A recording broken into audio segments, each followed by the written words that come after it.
So there are a lot of very interesting design choices with Autopilot early on.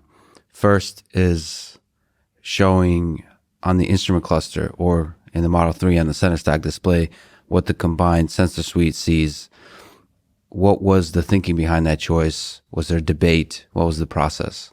The whole point of the display is to provide a health check on the vehicle's perception of reality. So the vehicle's taking in information from a bunch of sensors, primarily cameras, but also radar and ultrasonics, GPS, and so forth.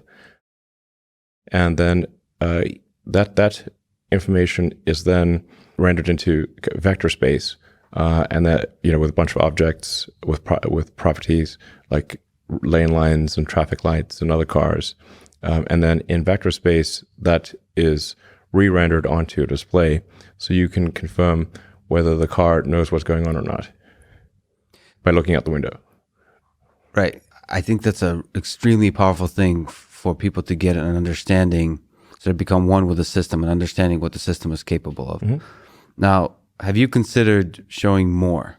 So if we look at the computer vision, like road segmentation, lane detection, vehicle detection, object detection underlying the system, there is at the edges some uncertainty.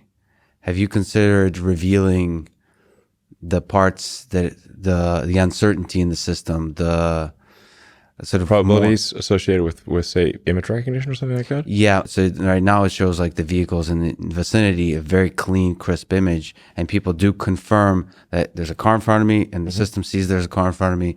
But to help people build an intuition of what computer vision is by showing some of the uncertainty.